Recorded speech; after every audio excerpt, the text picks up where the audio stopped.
Śląsk dzisiaj tętni wydarzeniem szczególnym, wyjątkowym. Uniwersytet Ekonomiczny jako główny organizator międzynarodowej konferencji. Kolejny głos dyskusji, kolejno bardzo ważne wypowiedzi. Na Śląsku się zaczęła gospodarka i na Śląsku potrzebne są głębokie zmiany. Dekarbonizacja jako konieczność, ale też szczególna zdefiniowana rola państwa w tym procesie.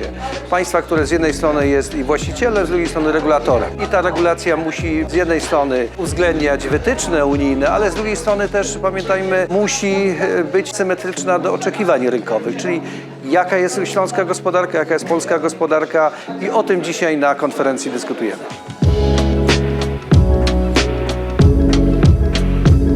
Zorganizowana konferencja międzynarodowa jest wydarzeniem, które chcemy uczynić cyklicznym wydarzeniem, niezależnie od tego, czy jest organizowany Europejski Rok Nauki, czy nie. W tym roku wydarzenie to było jego częścią, po to, aby podkreślić wagę tego przedsięwzięcia. Kolejne edycje będą odbywały się cyklicznie. Planujemy, że kolejna konferencja odbędzie się już w przyszłym roku, w pierwszej połowie 2025 roku, na co serdecznie wszystkich Państwa uczestniczących, oglądających tę relację zapraszamy.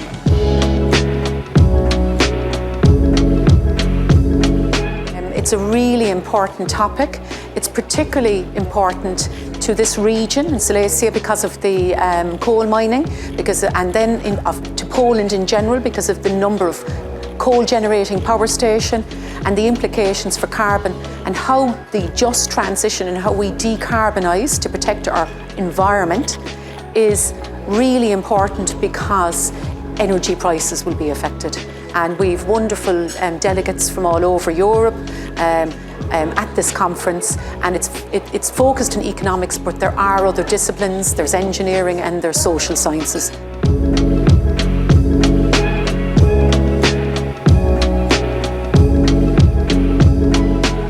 Śląsk ma kluczowe znaczenie dla transformacji energetycznej Polski, ale także Europy.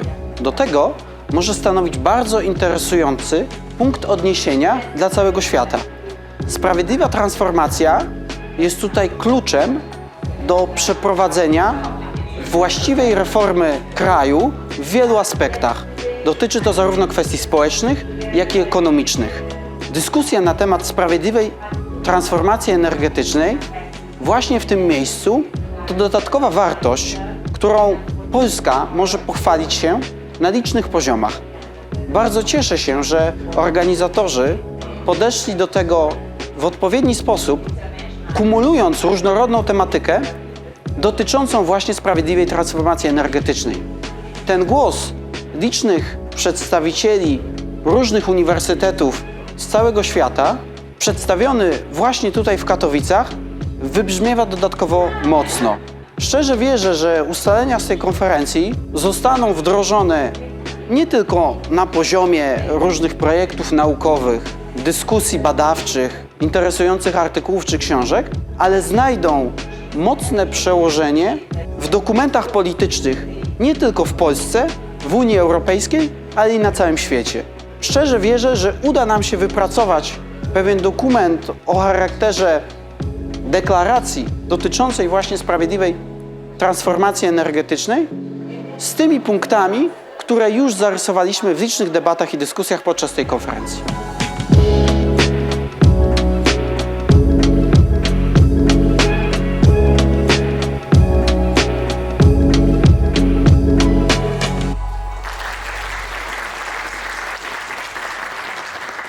Wyzwania stojące przed Europą, przed polską gospodarką w obszarze transformacji energetycznej to wyzwania, które będą kluczowe dla przyszłości naszego kontynentu. Dlatego tak ważne jest, by rozmawiać o nich nie tylko wśród osób zajmujących się nauką, ale rozmawiać z ludźmi, którzy na co dzień są w przemyśle.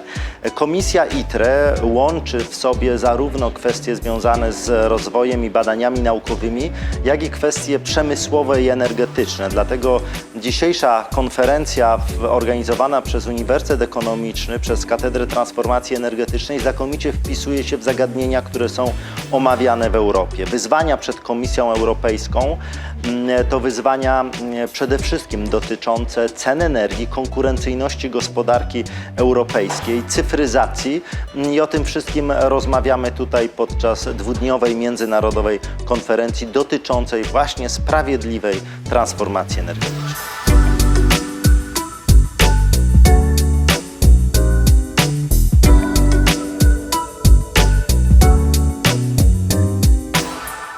The development of the legal culture regarding the energy sector is important to find in the energy sector solutions for different problems that we have in the regulatory framework.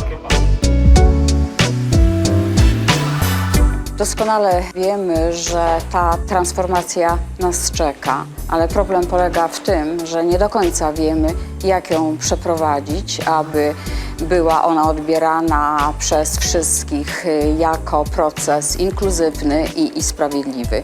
Ta dzisiejsza konferencja ma oczywiście wydźwięk i teoretyczny, dlatego na sali znalazło się tyle akademików, profesorów, ale też przedstawicieli praktyki gospodarczej i polityków.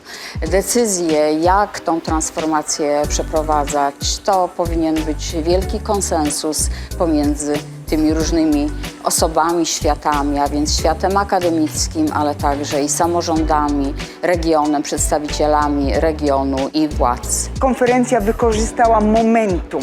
Jest to bardzo, bardzo ważne. Myślę, że jest bardzo ważne w tym momencie mówić o nowych technologiach, o udogodnieniach, które technologia nam daje. Myślę, że program konferencji wszystko to pięknie wykorzystuje.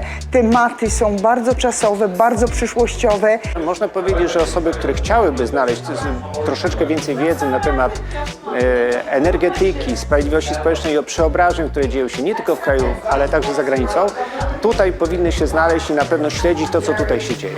It gives me a chance and opportunity to meet experts from the EU, from the other side of the ocean as well, US and Canada. I'm happy to be here and I'm happy to see some experts from different disciplines, what I like for this conference.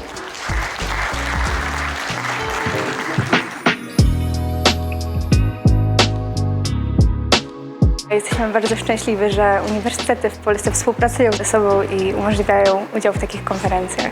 Wymiana doświadczeń, często przeciwstawne poglądy na kwestie energetyki pozwoliły nam spojrzeć szerzej na bardzo ważny temat transformacji energetycznej. Przedstawione były różne perspektywy i uważam, że tematyka bardzo ważna, szczególnie na Śląsku. I think Poland is a hub for energy transition, so it connects the west and east in the middle of the Europe. So definitely it's a productive conference for the rest of the Europe and the rest of the world. We have, of course, listening very interesting contributions from high experts on the field of energy law, regulation and climate policies. But I would like to repeat this idea of education, because in fact the energy law is one of the new and more relevant branches of law. It's a new discipline and it should be fixed, as I would have the opportunity to underline its principles, because without principles it's very difficult to build up anything. This conference is very important, not only for the general view it offers about energy, but also for a specific introspective consideration on energy market, on energy law, and in general for the future of our countries. We need to have a bigger focus on energy justice and the just transition.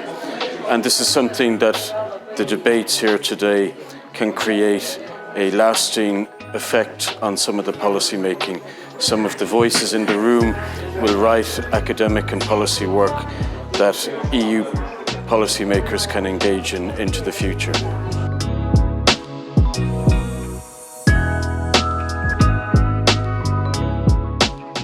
Z jednej strony Mamy gospodarkę wolnorynkową, chcemy chronić konkurencję, no ale równocześnie zależy nam na takim skonstruowaniu rynku, żeby ta zielona transformacja mogła się skutecznie dokonać, no i żeby to nie wiązało się zbyt dużymi kosztami społecznymi. Ponad 50 konstytucji państw na całym świecie, które z jednej strony chronią konkurencję, ale z drugiej strony właśnie mają te wartości środowiskowe i społeczno-rynkowe. I można przez te konstytucje jak gdyby spojrzeć trochę jak przez taką soczewkę właśnie na te dziedziny prawa, którymi my się zajmujemy. W moim przypadku jest to prawo konkurencji, czyli dla mnie ta aksjologia konstytucyjna może wpływać na to, jak interpretujemy prawo konkurencji.